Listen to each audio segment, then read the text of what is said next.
नमस्कार, मैं मीना गुप्ता। आप सभी का स्वागत है हमारे चैनल में। जैसा कि आप जानते हैं, हमने साईं चरित के अध्याय 15 को कथा सहित बतला चुका है। अब हम अगले एपिसोड में आपको 16 अध्याय बतला रहे हैं। साईं ग्रंथ है जो कि जन जन के हृदय में आलोक भरने में पूर्णतः समर्थ है। इस ग्रंथ में सद्गुरु साईं के साथ उनके अनन्य भक्त नाना साहेब चांदोरकर एवं कई अन्य परम भक्तों के परस्पर संवाद हैं, जो जन जन को आत्म साक्षात्कार की दिशा में ले जाते हैं और भक्त पर भगवान के अनुग्रह को व्यक्त करते हैं। जीवन के समस्त सांसारिक दुखों को दूर कर भवसागर पार कराने में यह ग्रंथ विशेष सहायक है।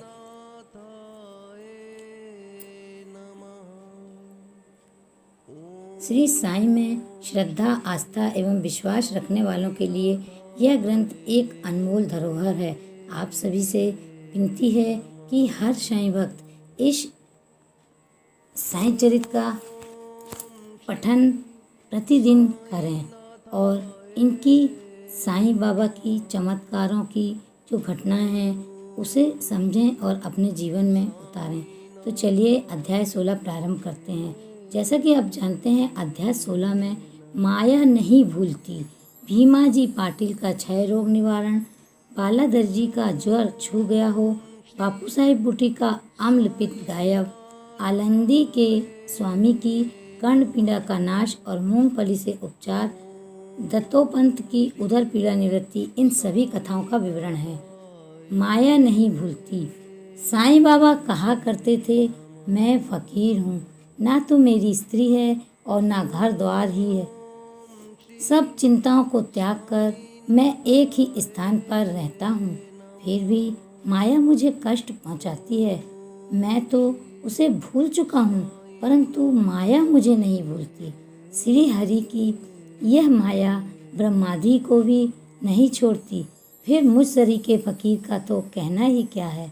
परंतु जो हरि की शरण लेंगे वे उनकी कृपा से माया जाल से मुक्त हो जाएंगे।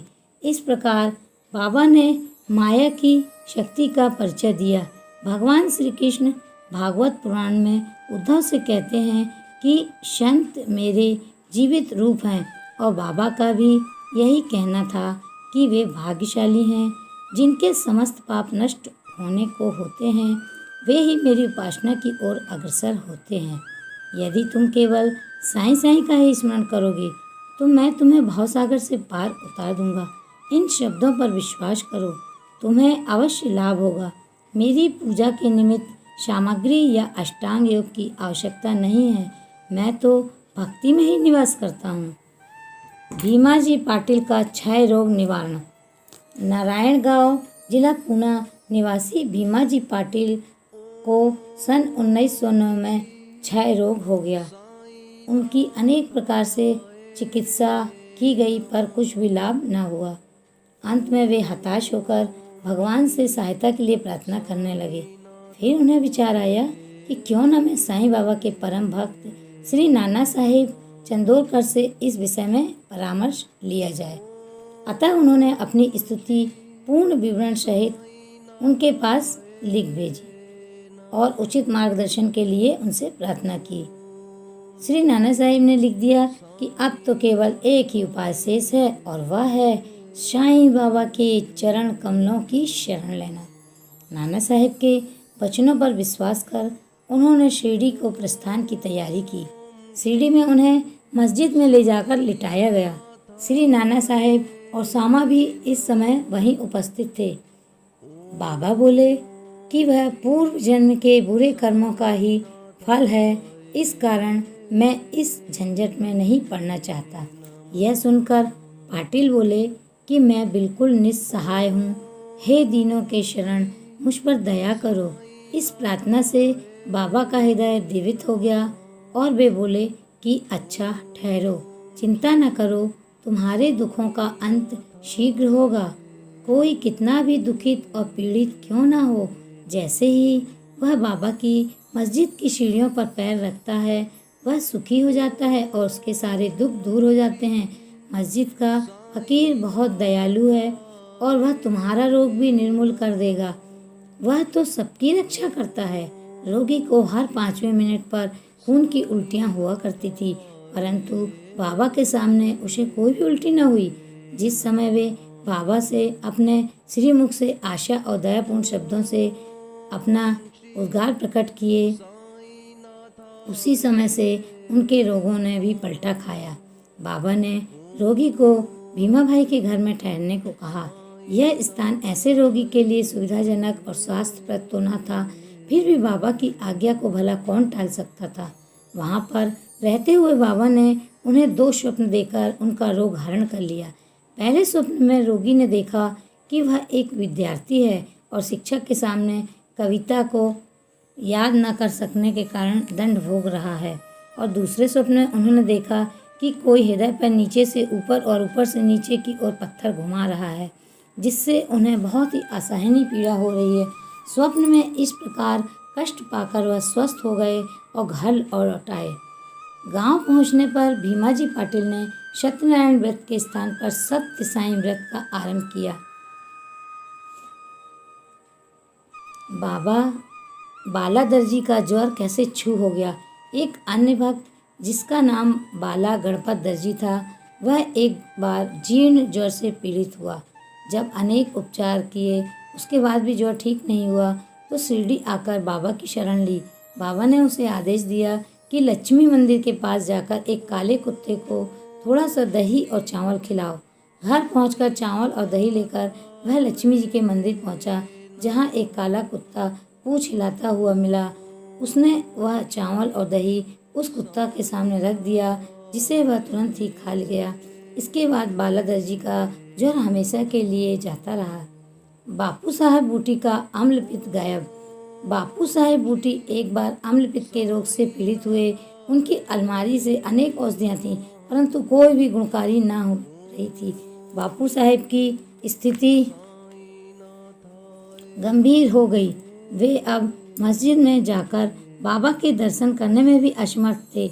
बाबा ने उन्हें बुलाकर अपने पास बिठाया और बोले कि सावधान, अब तुम्हें दस्त ना लगेंगे। अपनी उंगली उठाकर फिर कहने लगे कि उल्टियाँ भी अवश्य रुक जाएंगी।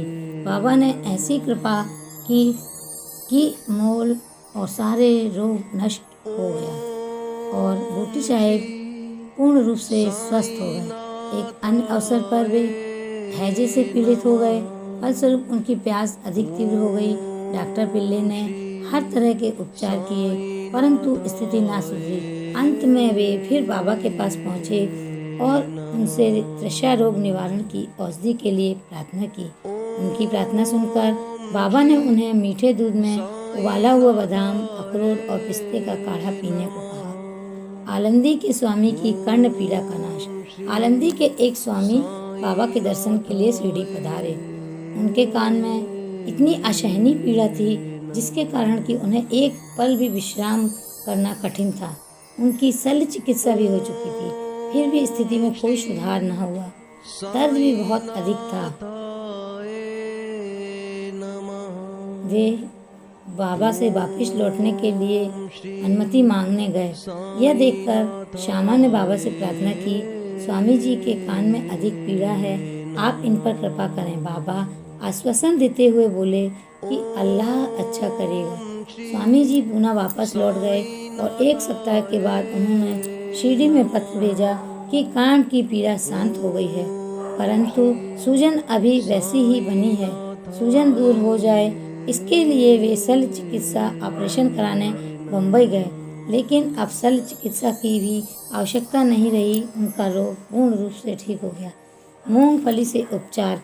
एक अन्य भक्त काका महाजनी को अतिसार हो गया। बाबा का सेवा क्रम कहीं टूट न जाए, इस कारण वे 1 लोटा पानी भरकर मस्जिद के एक कोने में रख देते थे, ताकि शंका होने पर शीघ्र ही बाहर जा सकें। श्री साईं बाबा को तो सब मालूम ही था, फिर भी काका ने बाबा को सूचना इसलिए नहीं दी कि वे रोग से शीघ्र ही मुक्त पा जाएंगे। मस्जिद में फर्श बनाने की स्वीकृति बाबा से प्राप्त हो चुकी थी, परंतु जब कार्य प्रारंभ हुआ तो बाबा बहुत क्रोधित हो गए और उत्तेजित होकर चिल्लाने लगे, जिससे कि भगदड़ मच गई। जिससे ही काका भागने लगे, वैसे ही बाबा ने उन्हें पकड़ लिया और अपने सामने बिठा लिया। इस भगदड़ में कोई आदमी मूंगफली की एक छोटी थैली वहां भूल गई। बाबा ने एक मूंगफली निकाली और छील कर दाने काका को खाने को दे दिए। स्वयं बाबा ने भी उसमें से कुछ मूंगफली खाई। जब थैली खाली हो गई तो बाबा ने कहा कि मुझे प्यास लगी है, जाकर थोड़ा जल ले आओ। काका एक घड़ा पानी भर कर लाए और दोनों ने उसमें से पानी पिया। फिर बाबा बोले कि अब तुम्हारा अतिसार रोग दूर हो गया है, तुम अपने फर्श के कार्य की देखभाल कर सकते हो। थोड़े ही समय में भागे हुए लोग भी लौट आए। कार्य पुनः प्रारंभ हो गया। काका का रोग अब प्राय दूर हो चुका था। दत्तोपंत की उदर पीड़ा निवृत्ति। हरदा के श्री दत्तोपंत 14 वर्ष में उदर रोग से पीड़ित थे। किसी भी औषधि से उन्हें लाभ न हुआ। अचानक कहीं से बाबा की कीर्ति उनके कानों में पड़ी तो वे शिरडी आए और बाबा के चरणों की शरण ली। बाबा ने प्रेम दृष्टि से उनकी ओर देखकर आशीर्वाद दिया। अपना वरद हस्त उनके मस्तक पर रखा। आशीष और उदी देखकर आशीर्वाद दिया। अपना वरद हस्त उसके मस्तक पर रखा। आशीष और उदी को प्राप्त कर वे पूर्ण रूप से स्वस्थ हो गए तथा भविष्य में उन्हें फिर किसी प्रकार की कोई पीड़ा नहीं हुई।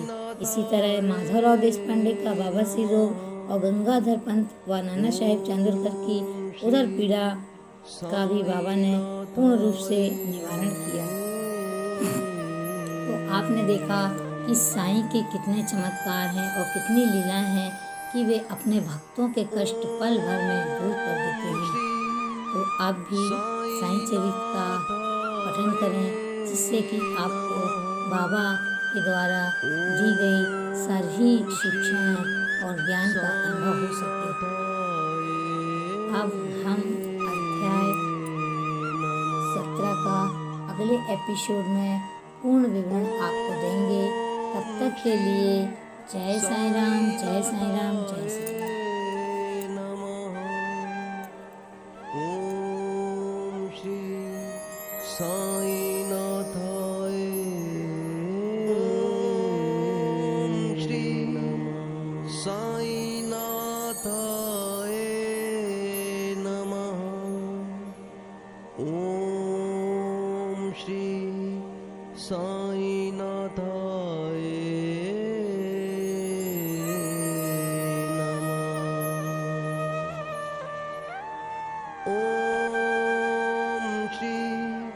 साईनाथाय नमः। ओम श्री साईनाथाय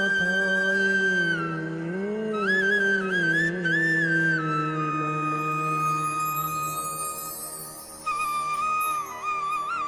ओम श्री साई